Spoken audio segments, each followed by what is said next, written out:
Ready sila na na sa script? last part. Wala pa ako One, script eh. two, three, rolling. Game.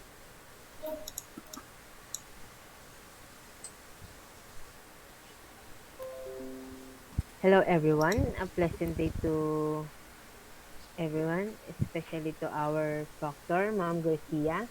Today we will be presenting or teach you on how to code or how linear search works. I am Mendoza Larby, and together with my members, Campos Mark Johanne, Paqueo Jericho, and Prima Remart. Now let's proceed to the definition of linear search. Mr. Campos, the one will explain. Thank you, Miss Mendoza. So, yun nga, yung linear search, naka-mention naman na dito. So, sequential search din ang isa sa pangalan din ng linear search. So, yung pinaka-simplest na algorithm na dito sa mga iba-ibang example nila, ito yung pinaka-simplest. So, ano na lang. Searching is finding a specific item in a list. Linear and binary searches are popular. So, pag-usapan na natin yung linear search algorithm. In linear search, we simply traverse the list, matching each element with the item to be located. Searching is finding a specific item in a list. If the element is found in the list, the search is successful and return the element's location. Simple linear search algorithm.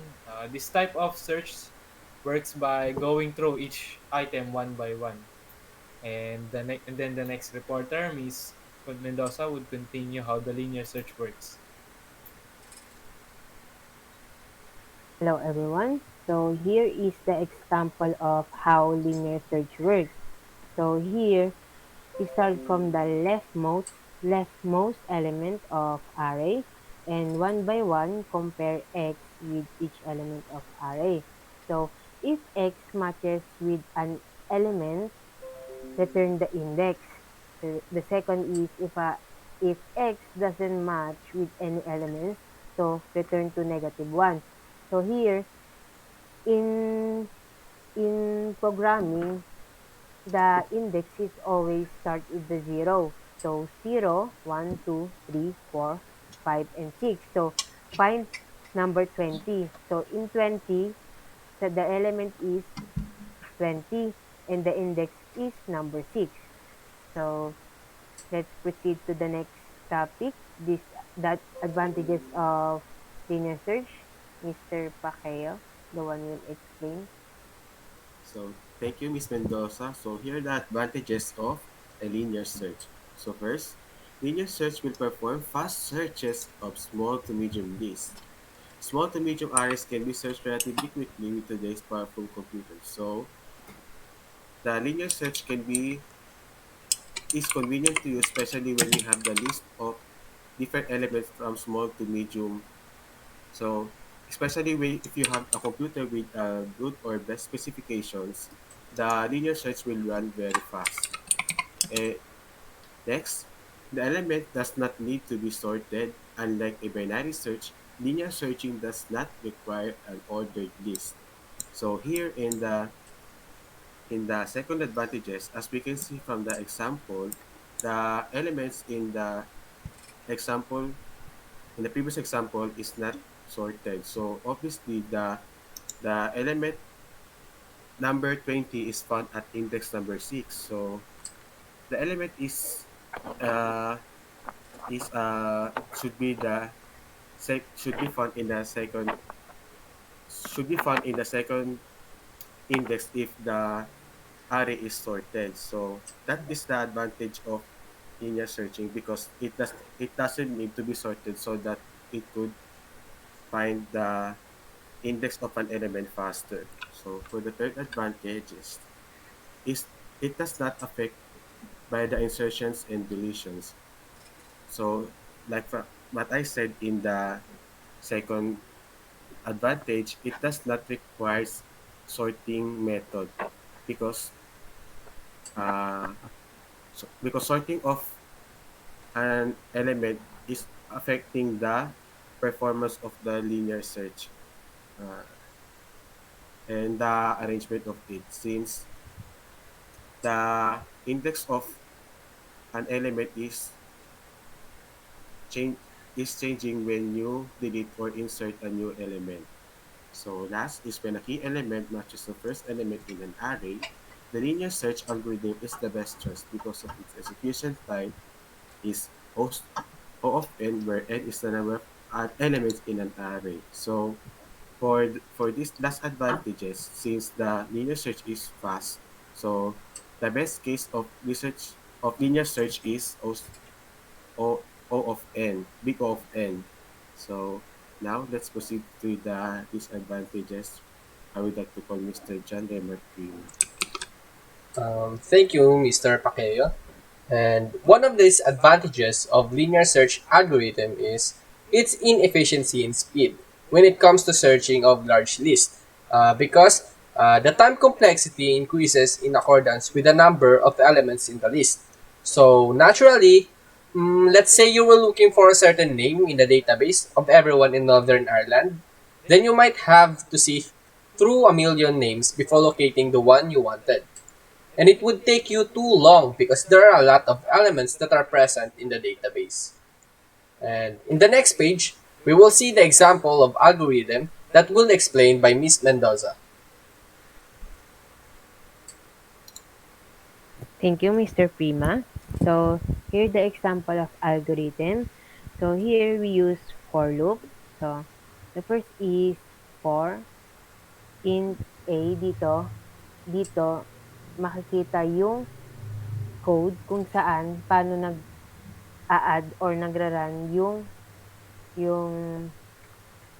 yung i-input mo, then kung yung array matches with the key, so magre-return siya sa A. Then yung yung if x or yung key is doesn't match with any element, so magre-return siya sa -1.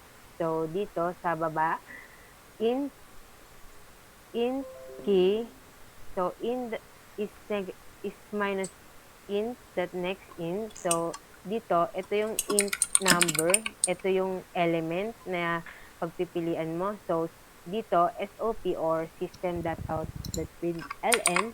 So key plus x ay plus is found at index.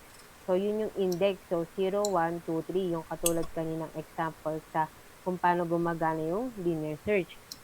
So, ipa-press mo siya sa linear search, then number, ito yung number, then yung key, yun yung index. Then the next reporter will be Mr. Campos.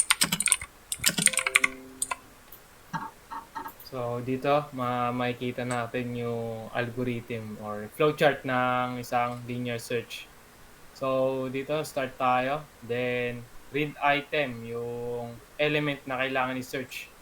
Then ano sabihin natin step 3, step 2, diyan ano natin yung variable I is equals to 1.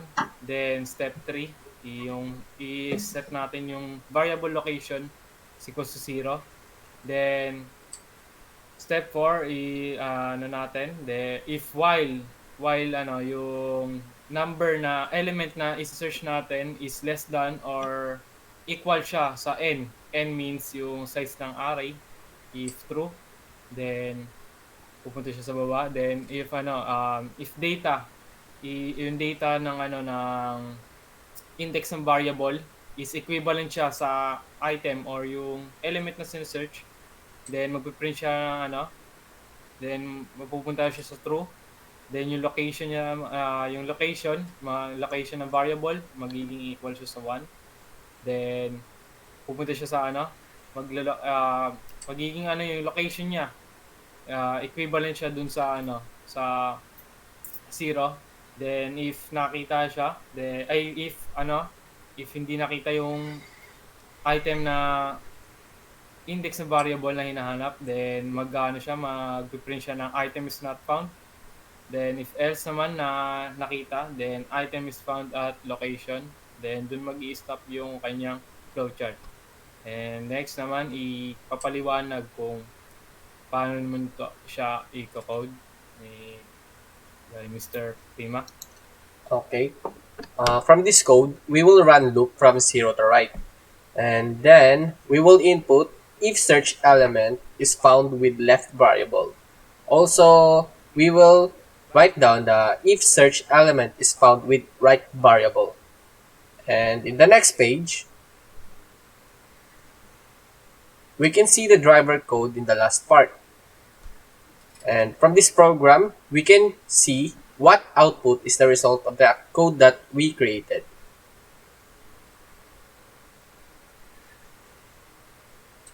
Okay. And also, here is the link of the sources that help us to be able to explain more clearly and easily understood by a newbie programmer.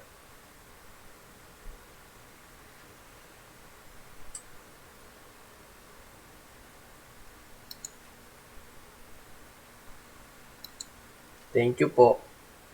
Thank you for listening. Thank you for Thank you for listening. listening. I hope you learned something. Okay.